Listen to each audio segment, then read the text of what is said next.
Hi friends, if you're new to my channel, my name's Nicole and welcome to my June favorites. I wanted to share some of the things that I've been loving this month with you. A lot of it actually is clothing, which I didn't expect, but it's a thing.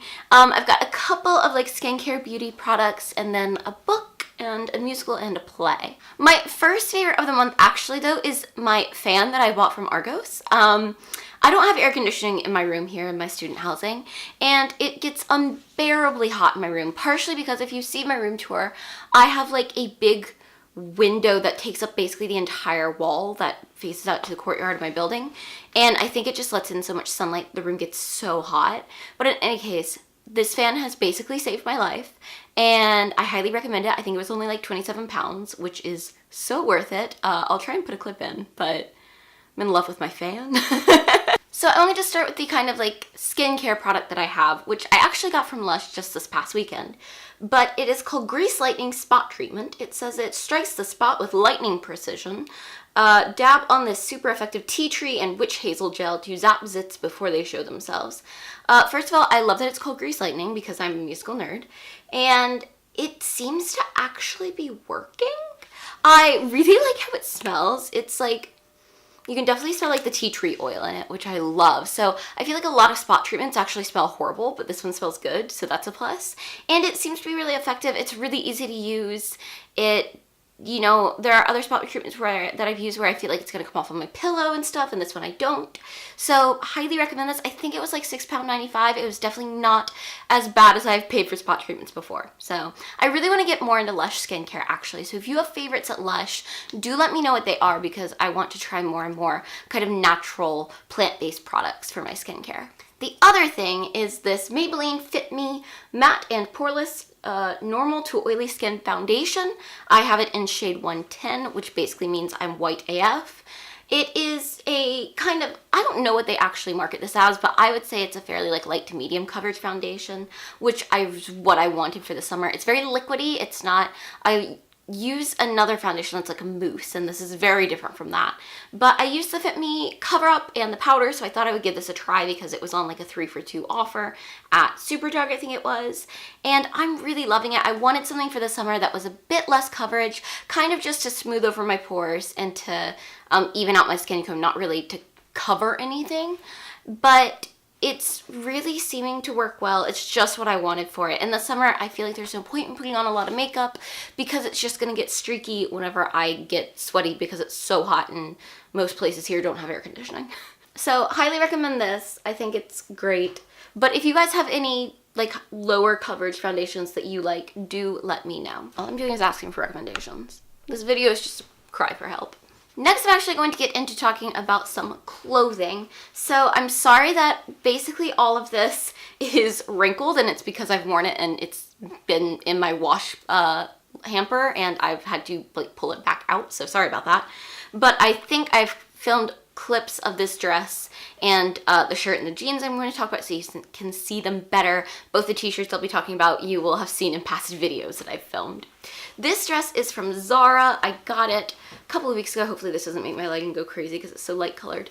But it is this floral button front dress. It's kind of got a swingy bottom and a collar at the top. It's basically everything that I love. It's got a collar, it's got buttons, it's like a fit and flare dress, it's floral, and it's pink. So it's the perfect dress for me. I love it so much. I like that it's not super fitted though, because I find that it's actually a bit more flattering. And I'm just in love with it. I worked the other day and I got so many compliments on it. I think it was like 30 pounds-ish. It was around the 30-pound mark, which I think is actually pretty good for a Zara dress. It is in the Zara Premium Denim collection, made in Turkey. But I highly recommend this actually. It should be out in Zara stores right now, so definitely pop in if you'd like to pick this up. The next piece of clothing that I want to talk about is actually the shirt that I'm wearing, but I filmed a clip so that you can see it a bit better. It has a collar up here, and then it buttons down the front and has a tie at the bottom, which is nice because that way you don't get like the excess on the back that you typically whenever you're tying a shirt up. It's kind of cropped, and it's in this, it feels kind of like a Scandinavian floral print almost. It's like a black background with kind of like little tiny flowers with vines, and I think it's so nice. And actually, I feel like if any of you guys remember the American Girl doll Kirsten, this is probably for just Americans, I feel like she had like hair ribbons or something that kind of looked like this print.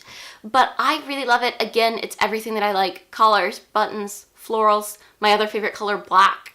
And I've been wearing it, I think this is like the third day that I've worn it since I bought it like 2 weeks ago. So I'm just super in love with it. It's also got like a dropped sleeve here, which I find just makes it so much more cool and comfy for the summer. So I think I'm going to get a lot of use out of this. It's nice because I can wear it casually with shorts, or I can wear it to work with like some black denim or black pants. And I think it'll transition really nicely to the fall too, since it's a dark background for the floral. The other thing that I want to talk about is a pair of jeans, which I don't think I can show you right now, so I'm just going to put a clip in, but they are a Topshop light wash denim. I had one pair of light wash denim jeans that I was really in love with from Madewell. Got them like 3 years ago. But they finally, I knew it was coming, but they finally split like in the thigh, inner thigh hem, because I just wore them to death. So I had to go out and get a new pair. I was really stressed about finding a pair because I hate jeans shopping. But I found these super simply. Like, I went into Topshop and I had them within like 45 minutes. So I'm very in love with them. They're a bit on the stretchy side, which I love. I can cuff them up at the ankle and they're kind of the perfect length for that. I am on the short side, so I don't know what that would be like if you're taller than me. I'm 5'3" for the record. I don't know if I said this already, but they are the Topshop Moto Jamie jeans. I also really appreciate that the front pockets are like actually big enough to put your phone in, because so often with jeans, like they have a pocket, but you can't really put anything in there. So I highly recommend these jeans. I'm so in love with them. We'll see. I may end up going back and getting them in a different wash as well for the fall. Now, the last bits of clothing that I have to share with you are 2 t-shirts. They're both musical t-shirts. If you watch my videos, you'll have seen both of them before.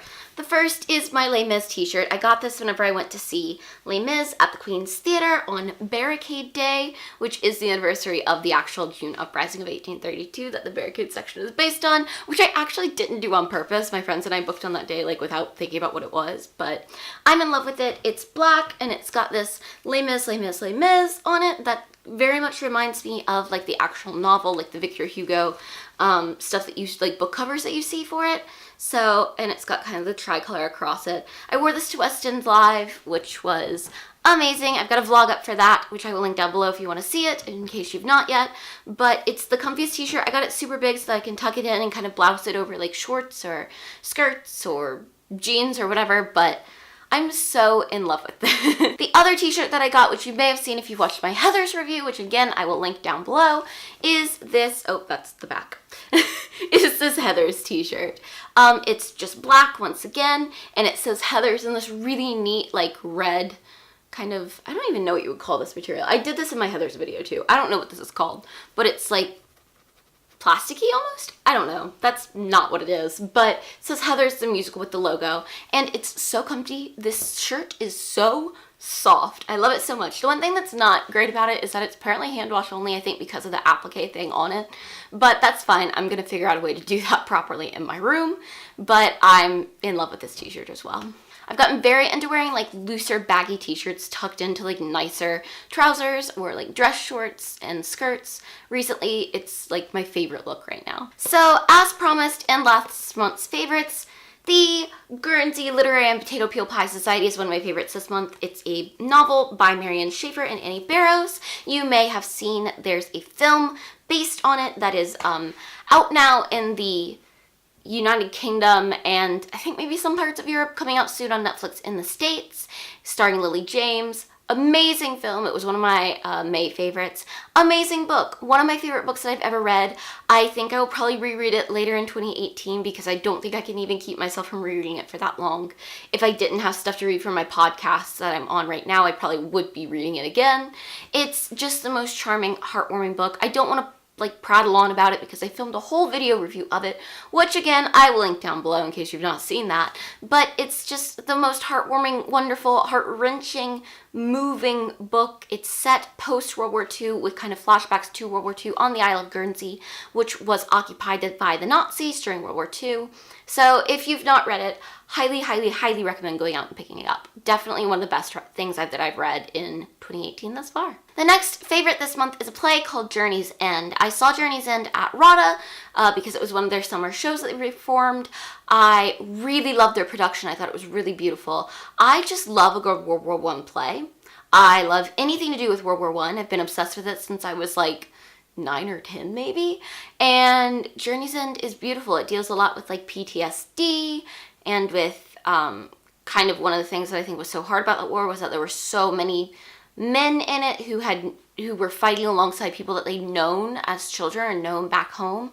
And I think that's a really, hard thing about it was that, like, especially in Germany, which this is set from like an English point of view, but I know there were like entire school classes that would sign up together, and it's just a really fascinating, heartbreaking look at the war.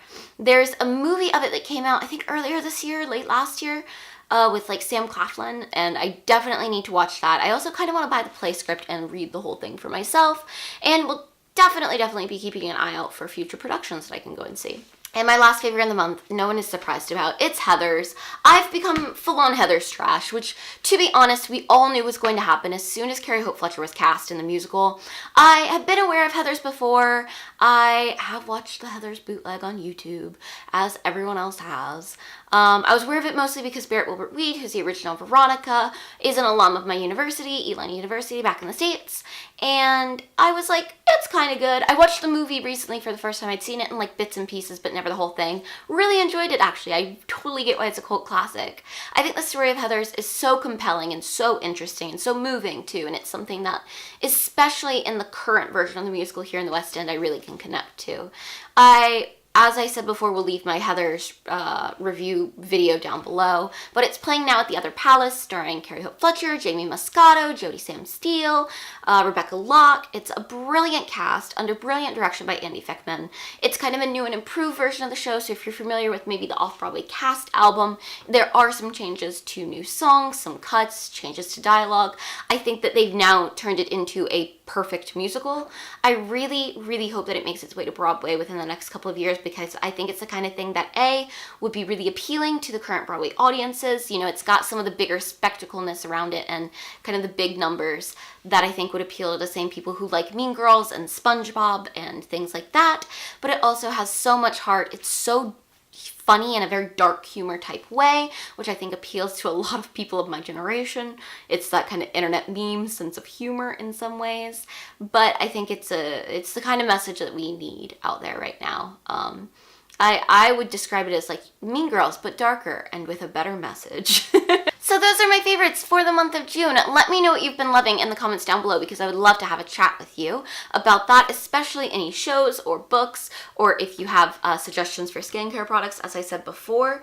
I will be back next week with another video, but if you want to see that, make sure that you're subscribed if you're not already, because that would absolutely make my day to get more subscribers, because I love having you guys, and I'm getting already fairly close to 350. I'm at like 325 now, I think, and 350 was my goal for all of 2018, so it would be amazing if I could smash that before the end of the year. If you want to connect with me on social media, I will leave my links to that down below, but it's just at NicoleAtman16 on Twitter and Instagram.